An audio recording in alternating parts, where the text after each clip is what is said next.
The Hamas-run health ministry says the people were waiting for trucks carrying humanitarian aid. The Israeli military has denied the accusations. Supporters of the prominent Senegalese opposition leader Ousmane Sonko have gathered in different locations in the capital Dakar to celebrate his release from prison. Mr. Sonko and his chosen presidential candidate, Bassirou Diomaye Faye, were freed late on Thursday.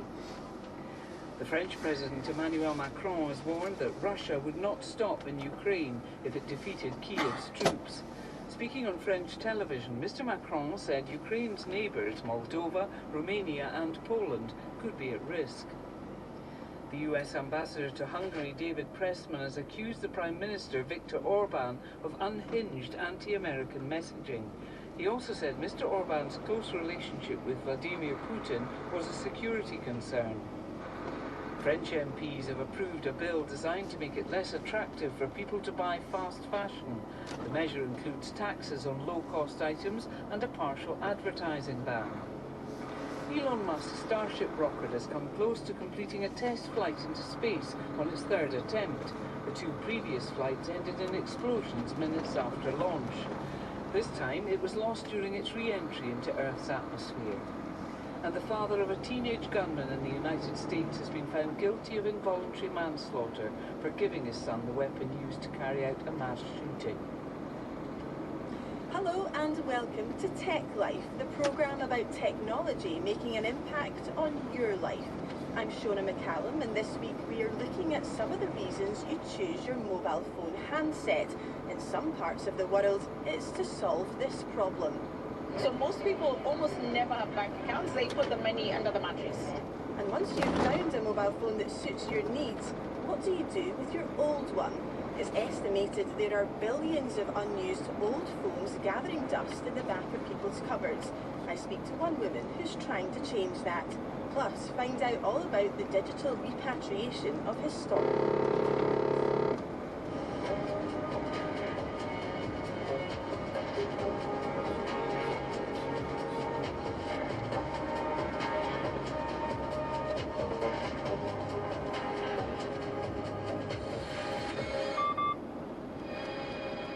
Right, it's only a couple of weeks since I spent 24 hours in Barcelona for Tech Life, reporting from Mobile World Congress, the biggest phone conference in the world. Now, many of the devices I saw were expensive and glitzy, and it got me thinking, what's important to people when choosing a handset, and what happens to all those devices when they're no longer fresh out the box? Some of us love a good camera, and others just want something simple to call and text. And in Africa, mobile phones are popular for making financial transactions. Let's find out more from the continent now. Here's Tech Live's Michael Kaloki in Kenya.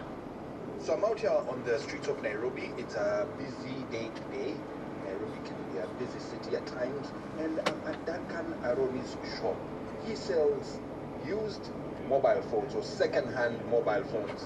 Actually, I have a variety of phones like Samsung, Infinix, Redmi, Tecno. A number of these are smartphones, I see. They are smartphones and buttons. The button phone you're describing is the 2G phone, and these are the older phones, about smartphones, but they sort of have buttons of pressing 1, 2, 3, that way. Yeah, that's way. So Duncan, I see you have a client here, a customer. I'm just going to have a word with him. I saw you showing Duncan here a mobile money transaction that you made, and you were able to receive money on your phone from overseas. With advanced phone, whereby it's a touch screen phone, it normally has a lot of apps. But with an old button thing, you cannot do that. It's only once you advance and get an advanced phone. Okay, so people, you say, are using these phones more or less for accessing M-Pesa, that is mobile banking services, or mobile money services. How important is it to have a smartphone for mobile payments and financial services? Actually, nowadays it's very important because you can't go to the bank physically. You can just use your phone. You have a number to dial. You can withdraw money from the bank and you can deposit from the bank. Mobile thing has made very many things easier in our lives. Banks have apps which people use to access their accounts, and people actually are able to deposit money Yeah, people accessing their banks through the smartphones. Very correct. What kind of services are they able to do? You can deposit your amount, you can withdraw your amount, and you can also check your balance through the phone. You don't have to go and queue in the bank to get your statements or anything else. Nowadays, you can see the statement on your phone. And I should say you're about the same age as me. I wouldn't say how old I am, but yeah, you look like someone who's about the same age as me. So why would you prefer a second-hand phone compared to a new phone? I prefer a second-hand phone because it's cheaper, and also it normally helps me so that I can do with other things with my money. Because if I go for a new phone, it's almost 30 to 40,000 for a new phone. Between 200, 300 US dollars for a new phone. So you'd rather buy a second-hand phone and use the money you would have saved on that to buy food. For me. So Duncan, how else do people use the phones that they buy, the second-hand phones that they buy from sellers like you? We have online banking, we have online shopping. We can pay your bills through the phone. You can send money overseas, like there is an application called Sendwave. You can send money overseas. Is it an app they install and then they're able to send money overseas? To any country. Something like that has never happened in very many centuries. And you can also bet through your phone. Betting is also a big thing. Yeah, betting is a big thing in Kenya mostly. I also see here that you do trading. So how does it work? How does this trading work? Actually, if you want to advance on your phone, you have to bring me your old phone, and then I give you a phone that is working better than the one that I sold you the last time. So, for example, this phone that I have here with me, it is a smartphone. Okay, I've just removed it from my pocket here. If I wanted to get a higher grade phone, if I could say that, and I gave this to you, what do you do first? So you have a look at it and then? Actually, as you can see, this one is a Samsung A04. So what I do, I check the RAM, I check the storage, then I tell you the kind of phone that I have. If this one is a 64 GB, I can tell you that I have a 128 GB. You can add me an amount because the 128 GB is a bit higher than this one. So give me this one, you add me money, and I give you the 128 GB phone. And how many people would do that? Bring their old phones and then trade it in for an upgraded phone? I have very many customers in that trading business. My thanks to Michael Koloki for visiting Duncan's mobile phone shop in Nairobi for us. Mobile money is obviously an important issue for people in Kenya. I've been speaking to Rosemary Kamaku about this. She works for Ericsson, also in Nairobi, and is responsible for mobile financial services in Africa and the Middle East. Ericsson provides tech infrastructure and support to various mobile money services, and Rosemary told me how it worked. One of the things we've been trying to preach is that how mobile financial services has driven financial inclusion. So if you think about a typical African countries, we have the likely financial inclusion mechanism is a bank. But a bank has a lot of barriers to entry. You need to be able to have an ID. That means a country has to have a national ID system. You need to be able to show income, so your bank account can have zero. So most people almost never have bank accounts. They put the money under the mattress, for lack of a better word. So what mobile financial services through mobile money has done is completely lower the barriers towards financial inclusion. So a customer only needs to own a SIM card, enable mobile money. It can have zero balance. However, they're able to transact on that account because they're able to receive funds on it. They're able to send money. They're able to receive, if it's a refugee, you're able to get some payments from NGOs in order to enable you to do financial transactions. So mobile money has really made a difference in financial inclusion.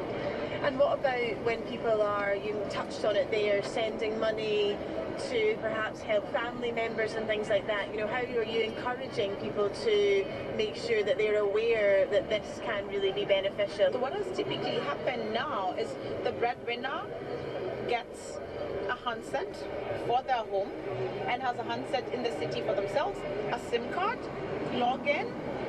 It's literally 3 seconds of a transaction, send the financial transaction directly home.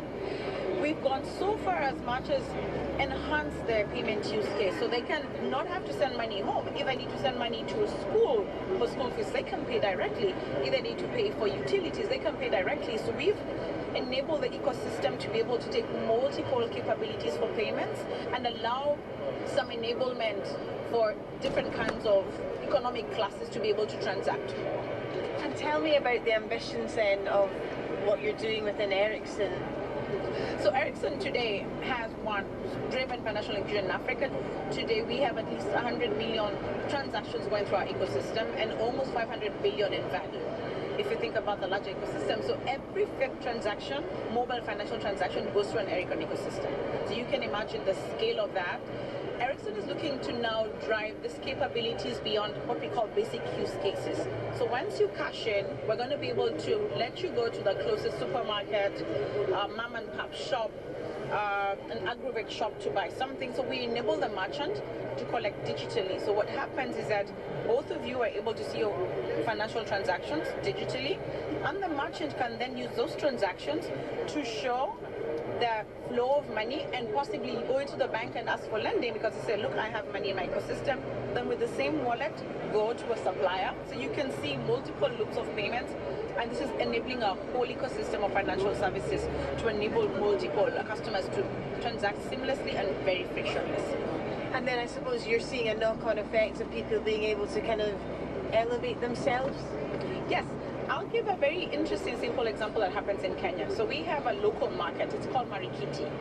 And in the morning, people go there and they need to buy goods, and then you carry the goods to maybe closer to where you stay to sell to the suburban area that you are in. But sometimes you don't always have the money to be able to do that. So what the financial ecosystem has done is customers can be able to get a quick overdraft. So if I have possibly $100 equivalent in my phone, I'll be able to borrow up to $500. I will borrow that money with an overdraft, buy my goods in the digital ecosystem, sell my goods in the course of the day, and pay back that money, including being able to make an interest on what I've paid. And whatever, so tomorrow, I don't start with $100, I'll probably start with $200. So you can imagine now that cycling capabilities is enabling people to go into grow their business, especially women. So that has been a big difference and has been life-changing for a lot of nano traders in Kenya. And I can imagine people having more independence financially is very important. Yes, yes. One of the interesting statistics, Kenya in the last 10 years has grown in terms of financial inclusion to up to 80%, driven mostly by mobile financial services. If we look at a young country like South Sudan, because they're just starting out, they're still at like less than 10%. Sierra Leone is at 20%. And through this capabilities driven by digital financial services that is enabling financial inclusion, because today you can count the equivalent of a mobile money wallet as good as a bank account, because it allows you all the capabilities that a bank account would allow you to make and have legal tender to go about and survive in life. So I think that is one of the biggest differences this particular technology has done for us. Could you predict or give me an idea of where you think Africa can go in the next 5-10 years in terms of all of the work that needs to be done? Probably the next 5 years we'll have significant penetration on digital payment methods. If I think about the countries today where Ericsson has deployed Ericsson Wallet platform, we'll at least get to a 50% minimum entry. That is ambitious. I hope to be able to be part of that journey. That was Rosemary Kamaku from Ericsson, and later on in the programme we'll be looking at another issue raised in Duncan's mobile phone shop, trading in your second-hand phones.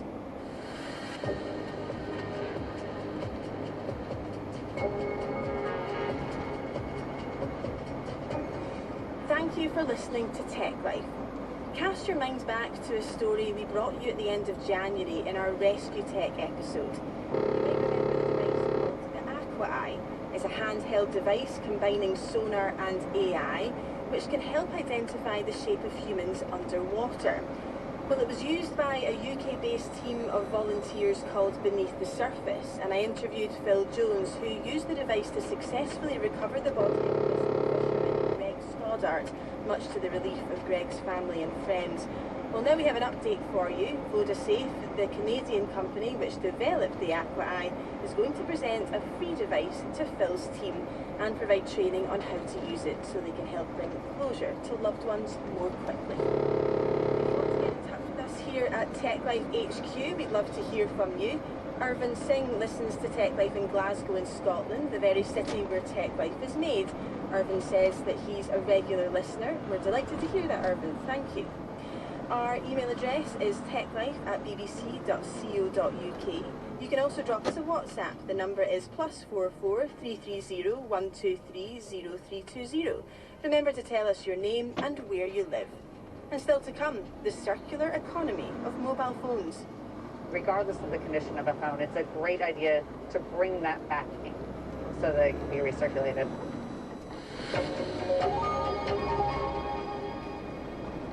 We're talking all things mobile, or cell phones you might call them, in this episode of Tech Life. One of the cool things smart devices can do is augmented reality experiences. And no stranger to those is Tech Life's Alistair Keane, who's here in the studio. Hi, Shona. Hi, Alistair. So you've been using augmented reality. Can you explain to us what it is? Yeah, so it allows you to take your phone and use the camera on your phone to take a video of what's around you, but then you can add to it. So if I was to video the desk that's in front of us, I could add a person or a cartoon character or an object, and it would appear as if it was there in the room. As you move the camera around, you might see it from different angles, and it's being used in lots of different ways. But one of the ways that I've seen it being used recently is an artist who's been going into the British Museum in London and 3D scanning objects that are there and then displaying them in other places. He's calling it a digital heist, and one of the objects that he did was the Rosetta Stone. This is a big slab that was used to study Egyptian hieroglyphics. It's originally from Rashid in Egypt, and so he went into London's British Museum, 3D scanned it, and then displayed it in Egypt using the 3D AR experiences on Snapchat, which is an app lots of people use. He's called Chidi Ubani. He's from an arts collective called Luti. He's been telling me more about the project. So Luti is, it's a bit more than just like an arts collective. We kind of intersect between like arts, tech, activism, and history. The whole inspiration for me came from a UNESCO report that said that 90% of all artwork, artifacts based in Africa actually live outside of Africa. And that was something that was deeply unsettling for me, but also, something that I've always wanted to have some sort of hand to change. So talk me through what you do when you go to the British Museum and what the process is. So we went there physically, and I think it's very important that we made a physical presence. We're using LiDAR technology, so making scans, going around, the different artifacts, scanning them, and then taking that data that we retrieve, and then using those for AR experiences, NFTs, and different installations as well. So Lens Studio has this technology called custom location AR, which is basically where you can geolocate a digital asset or a digital thing in its actual position. So the actual position where the Rosetta Stone is from is Citadel in Rashid, and then I placed it there. So simply you just need a AR-enabled device, Snapchat, and then you can view that in its position in Rashid. Really interesting to hear that, and I just wonder, are Luti allowed to do this, Alistair? Yeah, that was one of my first questions. It sounds quite surprising that you can go into a museum and scan the objects. Well, they have checked the visitor guidelines, and I've had a look at them as well for the British Museum, and they actually do allow 3D scanning, so you can take a normal picture, but also on your phone you can scan the object. However, it has to be for non-commercial use only. We of course did also ask the British Museum what they thought about it. They did point us to those terms and conditions that say you can do it for non-commercial use, but they also told us there's been no formal request from the Egyptian government for the Rosetta Stone to be repatriated, and they did tell us they work with colleagues in Egypt on exhibitions and research as well. But I asked Chidi a bit more about his motivation for why he's doing this. With this whole digitization of artifacts, I see this more as something that's for the future and for the younger generation. And most of the user base for Snapchat is people that are a lot younger than me. Obviously, a lot of learning as well. There's a big part of learning to it, but I think there should be at least alternative methods, right, for us to engage with culture and history, like that are commercialized as well, not just having like the institutional museum running like the whole show. I guess they would say, though, they are engaging in that. The very fact that you're allowed to go into the museum and take a 3D scan, and they would say they're doing this themselves and working with lots of different projects around the world. Yeah, it's true. I want, like, because I remember when I saw that in their terms and conditions that you're allowed to make a 3D scan, I was just like, why would they put that in? I just wondered why they would put that in the terms and conditions, but maybe they never thought of somebody like me going in and doing this and actually thinking about, you know, a digital repatriation. Maybe they didn't think that was something that's important, which even if you think about today, is probably not so much important today, but for the future, I definitely believe that the digital is going to be the future. So that was Chidi Ubani, who's the founder of Looty, talking to me about some of the work he's doing.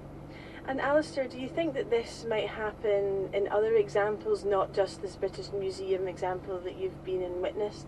Yeah, I think we'll see lots of museums now starting to do this themselves to try and share that education point, but also companies are doing it. You know, I once ordered a sofa online and was able to place it in my living room and see what it would look like in that setting. So augmented reality is something that we're seeing being used in lots of different ways now. Okay, Tech Lifestyle, Alistair Keith, thank you so much.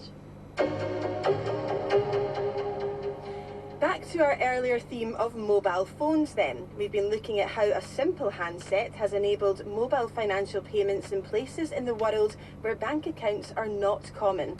And we heard how more complex financial transactions are possible with smartphones. Now clearly not everyone can afford a new smartphone, so that's when second-hand devices come in. There are companies that are trying to encourage us to recycle our unwanted or damaged smartphones, both to resell and to help reduce the damage to the environment that manufacturing them can cause. I've been speaking to the head of one such company. I'm Georgianne Regal. I'm a co-founder and CEO of Kingfisher.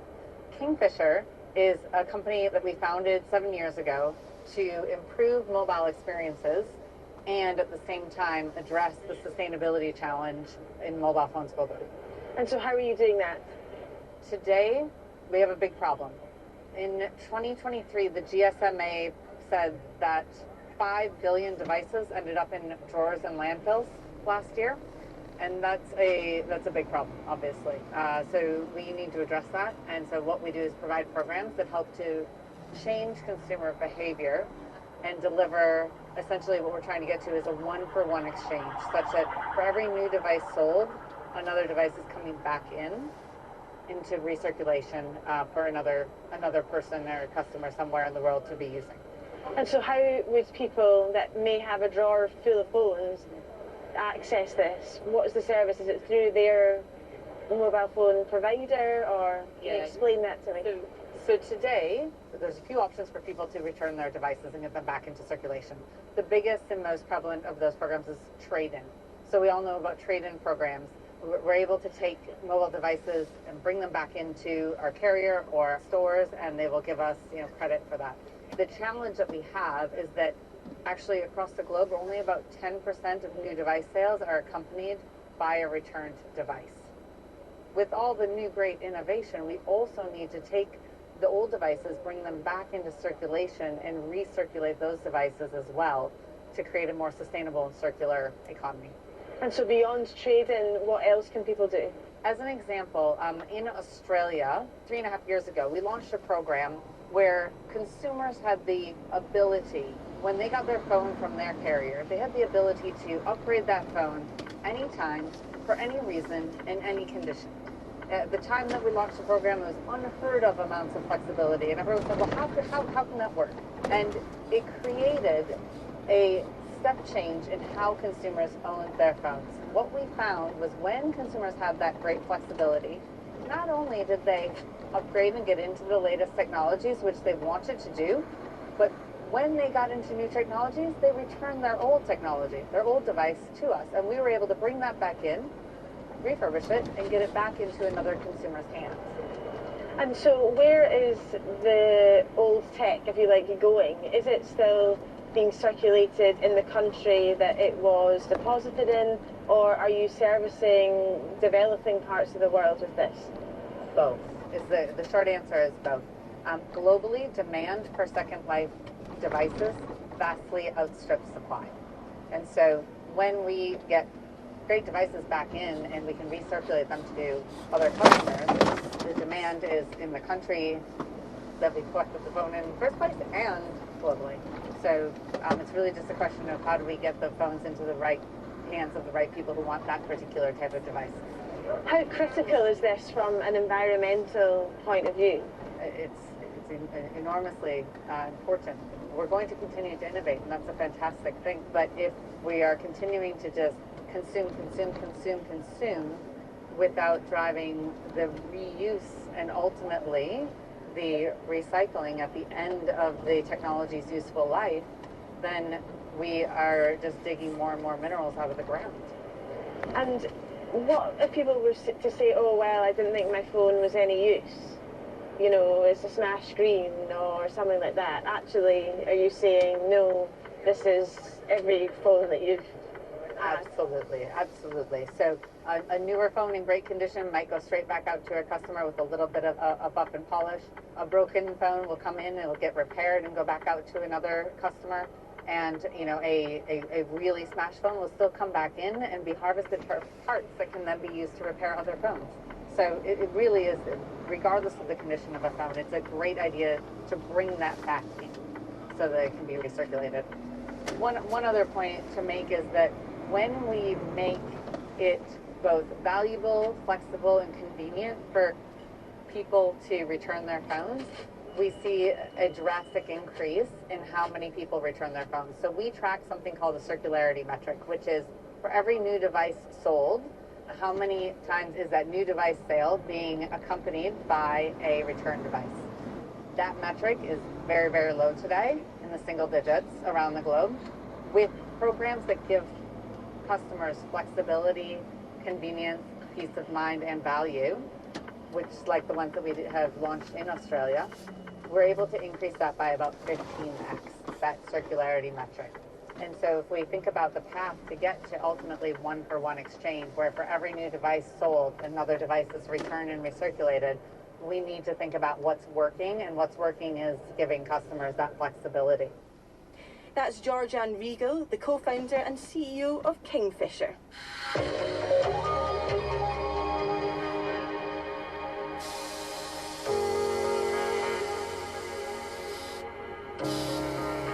That was a quick programme, and sadly that's all we have time for today. Remember to get in touch with us wherever you are in the world. We love hearing how tech is making a difference in your life. techlife@bbc.co.uk is our email address, or you can WhatsApp us on the usual number, +44 330 1230 320. Please remember